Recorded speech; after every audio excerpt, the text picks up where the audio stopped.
Hello everyone, welcome to today's session. I'm excited to introduce you to our topic, Mega Goal 3.2. Today we'll be focusing on Unit 8, titled Against the Odds, with a special focus on grammar.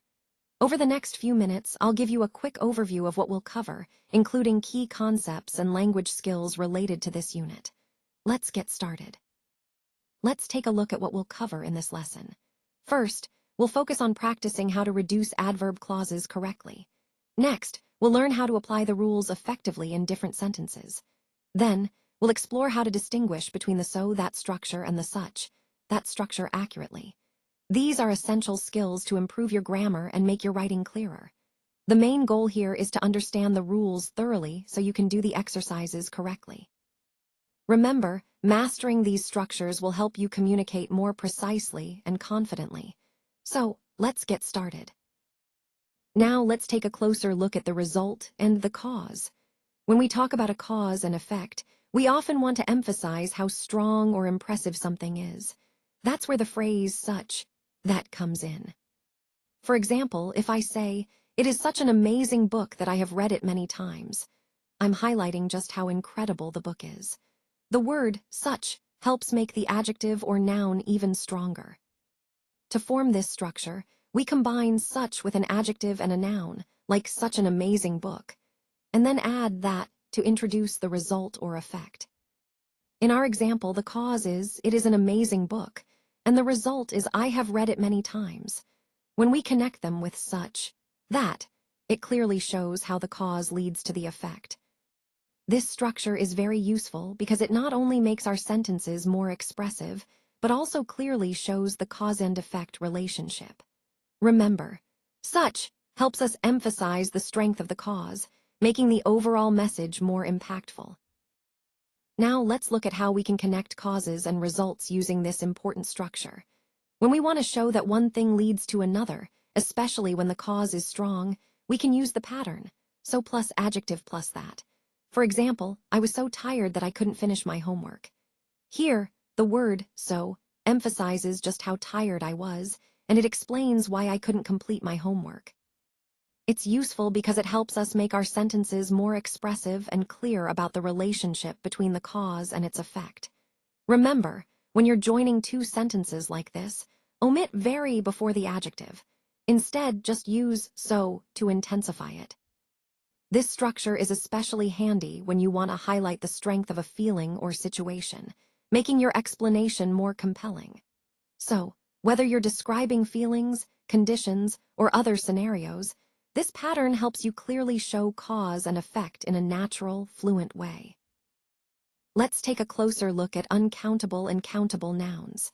Uncountable nouns refer to things that we can't count individually, like water or information. Countable nouns, on the other hand, are things we can count, such as books or chairs. Now, an important point to remember is how we express the degree or quantity of these nouns using the word so. When we want to emphasize a large amount, we often say, "There was so much noise that I couldn't hear." Notice how noise is uncountable here, so we use much. In contrast, with countable nouns, we use many. For example, "There were so many people that I couldn't find a seat."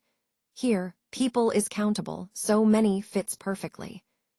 A key concept to remember is that so, that is used with quantifiers like many and much, even if there's a noun involved. The structure is so plus many much noun plus that. So if you're describing a situation with a large quantity of something, think about whether the noun is countable or uncountable, and choose many or much accordingly. This helps make your sentences clear and grammatically correct. Connecting this to the overall theme, understanding how to properly use so with different nouns is crucial for expressing quantities and effects clearly in English. Let's take a closer look at how we use so, that with different types of nouns. First, with uncountable nouns. For example, "She has so little time that she couldn't look after her kids." Here, time is uncountable, and we're highlighting that there's not enough of it. Now, with countable nouns, the structure is similar, but the focus shifts to the number of items. For instance, "There were so few students that they couldn't solve the puzzle." Again, students is countable, and we're emphasizing the small quantity. The key point is that so combined with few or little can be used with any noun to express a cause and effect relationship. The pattern is so plus few little plus noun plus that. This structure is very flexible. It works even when you use quantifiers like many, much, few, or little, regardless of whether the noun is countable or uncountable.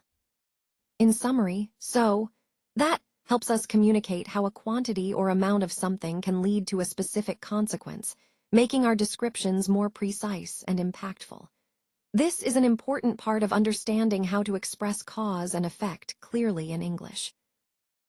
In this slide, we're focusing on how to handle the verb be in adverb clauses. When the be verb appears after the subject, we can omit both the subject and the be verb to make the sentence more concise. For example, instead of saying, "While I was walking to class, I fell down," we can say, "While walking to class, I fell down." Notice how we drop "I was" in this case.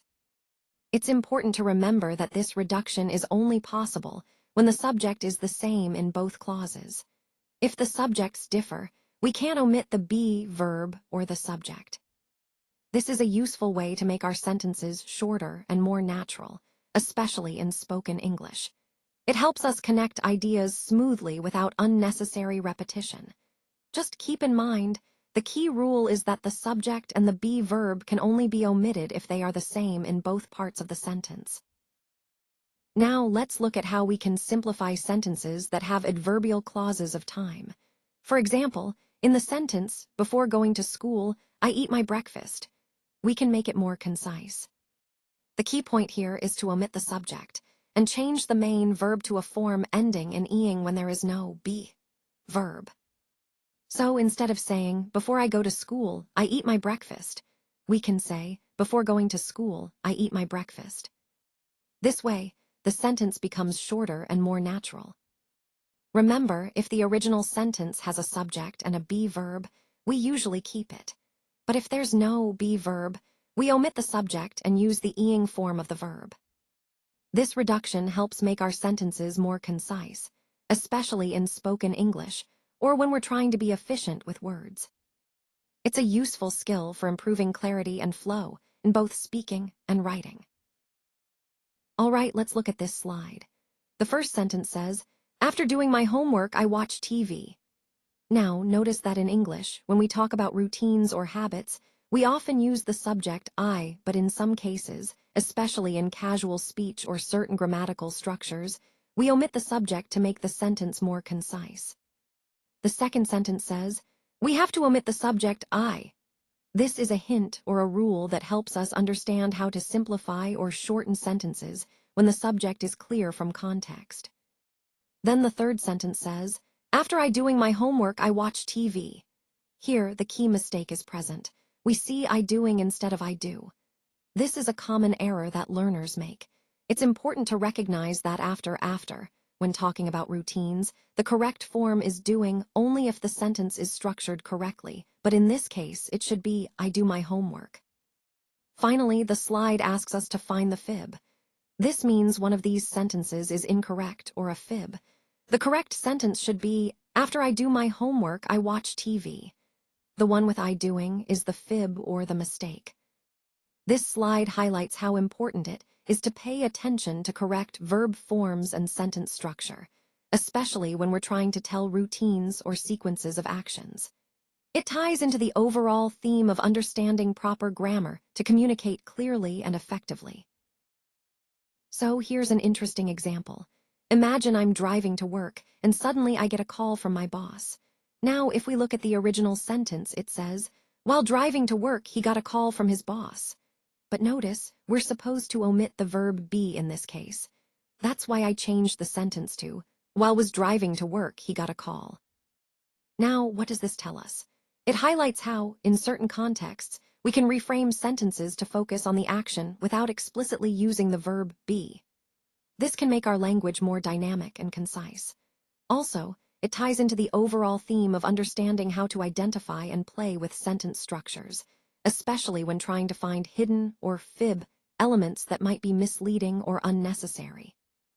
So the key takeaway here is that recognizing where and how we can omit certain verbs helps us improve clarity and style in our writing and speaking. It's all about being aware of the sentence components and how they function within the bigger picture of effective communication. Now let's look at this sentence. While walking to work, he saw his old friend. Notice how we use walking here. It's the ing form of the verb walk, and it's used to describe an ongoing action happening at the same time as another action. This is a common way to set the scene or give background information. In the next example, while walk to work, he saw his old friend. There's a mistake. Walk is in the base form, which isn't correct in this context. When we talk about an ongoing action happening simultaneously with another past action, we need to use the ing form, so it should be walking. This difference highlights an important rule in English. When describing actions happening at the same time, especially in the past, we use the past continuous tense, which involves the verb with ing. Now the question here is, find the fib. The fib is that while walk to work is incorrect. It should be while walking to work. Recognizing this helps us improve our sentence structure and avoid common mistakes. Remember, adding ing to the verb is essential when forming the past continuous tense to accurately describe ongoing actions. This small change makes your sentences clearer and grammatically correct. So, as we look at this slide, what we're really seeing are different ways we describe quantities and degrees. For example, so few. That's used when we want to emphasize that the number of something is surprisingly small. It's often used in contexts where the quantity is less than what we might expect or desire. Then, moving to such a, which is a bit more about the quality or intensity of something.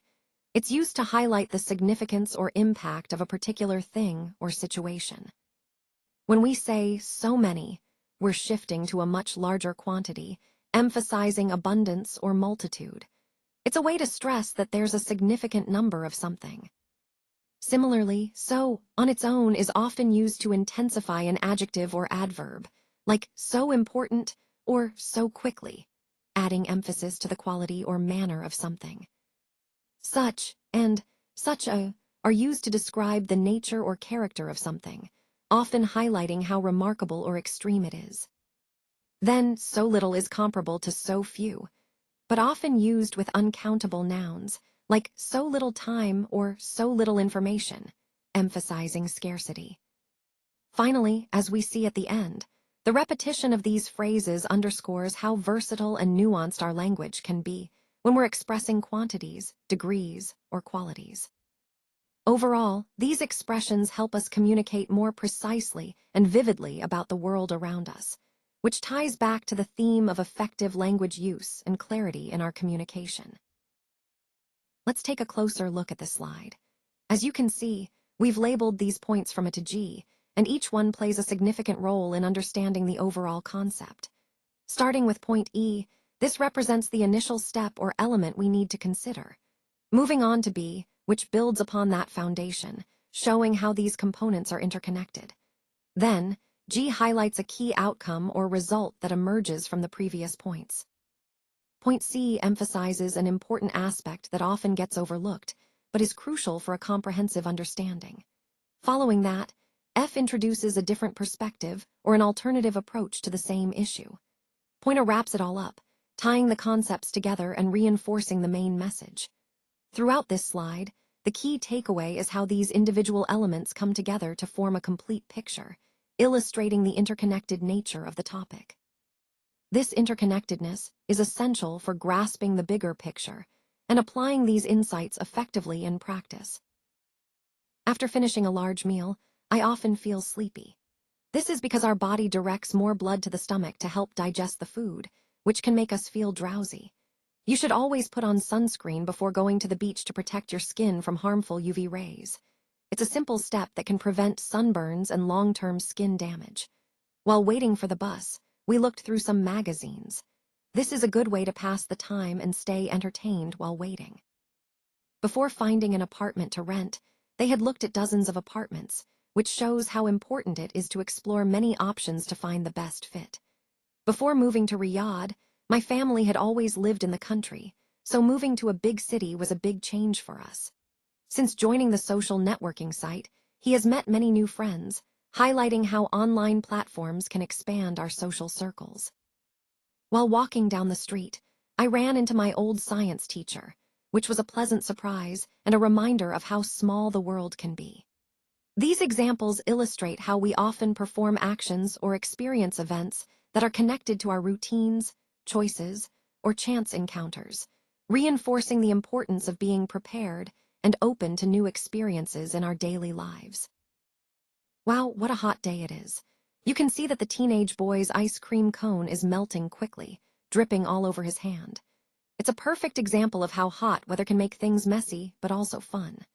Meanwhile, the little boy is so excited he's practically pulling his father along, eager to get to the ice cream truck. His enthusiasm really shows how joy and anticipation can make even a simple treat feel special. But as often happens when we indulge too much, the little boy feels a bit sick after eating so much ice cream.